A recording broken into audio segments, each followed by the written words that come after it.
Hello, my beautiful reader friends. It's Tiffany with an IE, as you can see. Welcome back to my channel. I am pre-filming this because right now it is currently Friday, but I'll be posting this on Saturday because I just got the second of my vaccine today.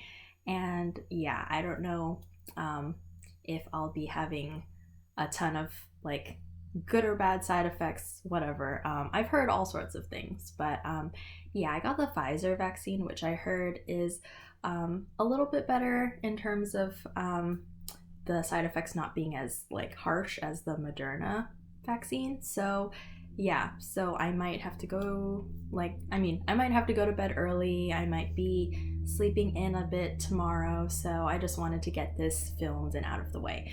But anyways, I wanted to do the Forget 2020 book tag today, and I was tagged by David's book reviews to do this tag, so I'll link him in the description, as well as all the books that I talk about. As always, they will be in the description. And yeah, and if you like audiobooks, check out my script referral link. That's also going to be in the description. You get 2 months free, I get 1 month free, so you know, it's a win-win.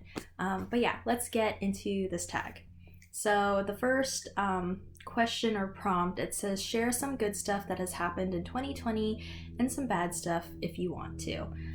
So yeah, 2020 was a mess of a year, total garbage fire in terms of, you know, COVID, and even before then with like the wildfires in Australia and just everything getting canceled. Like the 2020 Olympics were supposed to be in Japan, that got canceled. Comic-Con got canceled.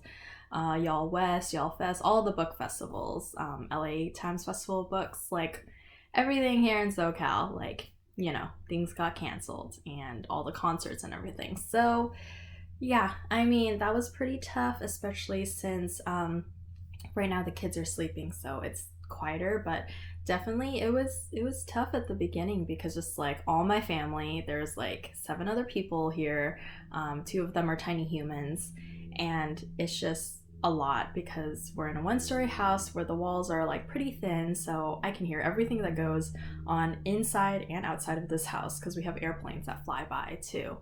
So it was quite stressful. We were all pretty stir crazy, and yeah, and lots of arguments with my parents as well. So yeah, it was definitely not good for my mental health. And even when I had to go out to run some errands in April, my mother was quite paranoid of the virus at the beginning. And yeah, even though I followed everything she told me to do, like wearing a mask and gloves and coming home to shower and doing my laundry and all that stuff, she was like still like, you still could have gotten it, like. And yeah, so it was a bit much. But yeah, I mean, I made some new friends. I was able to reconnect with some friends that I hadn't talked to in a while through video chat and stuff. And yeah, and I actually, like, I did get a lot of reading done. It's just at the beginning when everyone was like depressed and didn't want to read, I was like part of that too. But later on I was like, okay, I need to get my reading done. And then also in August I started this BookTube channel, like end of August. So yeah, there were a mixture of good and bad things. Yeah, oh, and I got unemployment money, so it was nice not to be like super broke all the time. But yeah, anyways, the next question: what book did you love at the beginning of the year? So all these questions pertain to 2020, except for like the last 2, I think, that say that they pertain to 2021. But anyways, so at the beginning of 2020, a book that I really enjoyed was What Light by Jay Asher.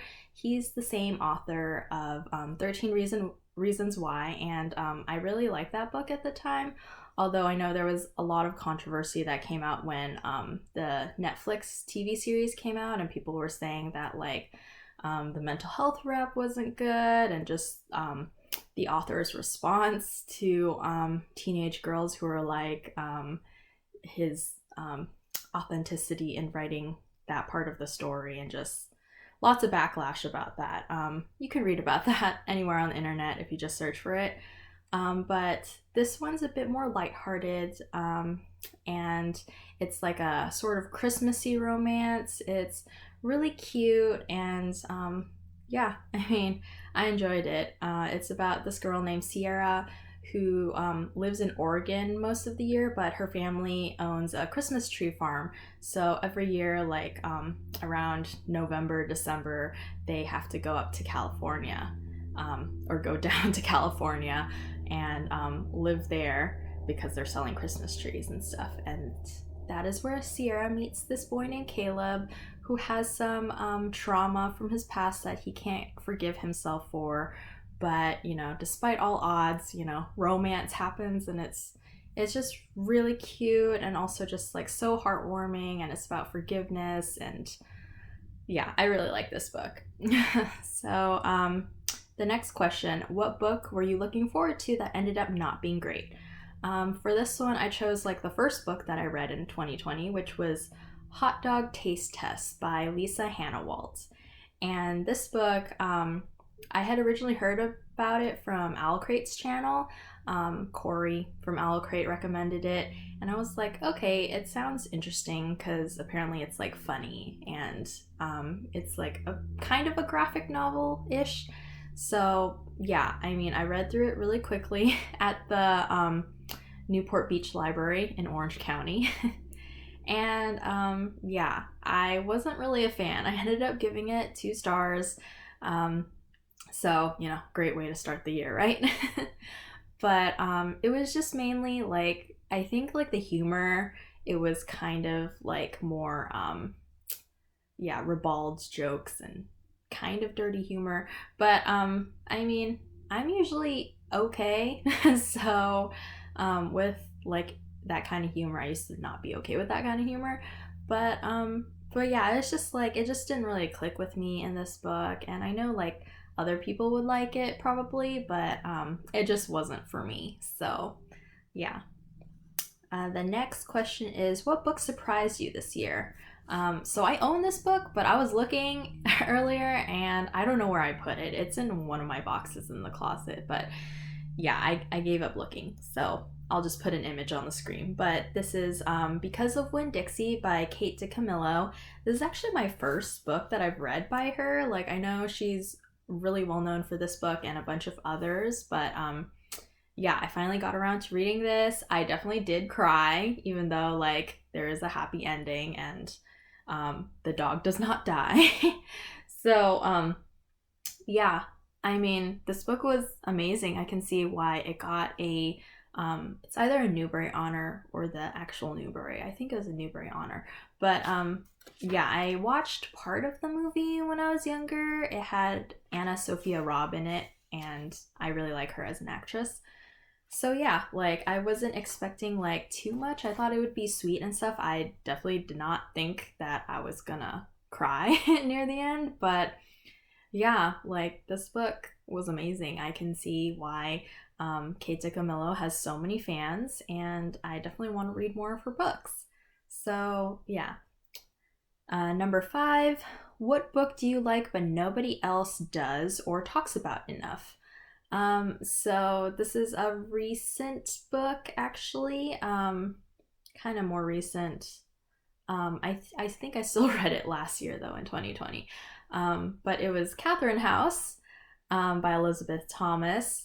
And this one is very polarizing. I heard about it originally from Books and Lala's channel when she picked it for her Literally Dead book club. And I actually read it like a month after they had the live discussion. But yeah, I gave it 4 stars. It is a pretty trippy book, but I quite liked it. And yeah, the snail deserved better. But yeah, a lot of people don't like it because they're like, it's plotless, it doesn't make any sense, it has an open ending, and those are all things that Lala really loves, so she loved it. And Meg with Books also loved it. But yeah, so I knew all that going in, and I still like, I think it is pretty well written, and it's by a Black author as well, so definitely support you know, them. And another book that I would say is Love, Sugar, Magic, A Dash of Trouble. So this is the first book in the series. There's 3 books total, and they're by Anna Mariano. This first book was actually an Owl Crate Junior pick back when it came out, and it just like looks so cute. It has to do with baking and magic and stuff and shenanigans. Yeah, and I read it and I absolutely loved it. Like, I need to get my own copy of it. But yeah, I can't wait to read the other 2 books in the series. So yeah, I love this, and not many people talk about it. I guess because on BookTube, a lot of people talk more about YA, not as much about middle grade, but I'm starting to see more people talk about middle grade books now. But yeah, love this book. Number 6, what book do you want to come out already this year in 2021? So this is one of my most anticipated releases that I have not talked about yet because it's going to be in part 3 of my most anticipated releases videos, because it's coming out in September. But it is Iron Widow by Shiran J. Ja. And yeah, her name is hard. I mean, their name is hard to pronounce. But yeah, so this book, I'm just so excited about it. It finally has a cover, so you'll see that on the screen. It is such a beautiful cover. But this is described as Pacific Rim meets wait, I forgot. Oh, The Handmaid's Tale. Yeah. And it's also set in East Asia because it follows the story of Wu Zetian, which is I don't know. Anyways, my pronunciation today.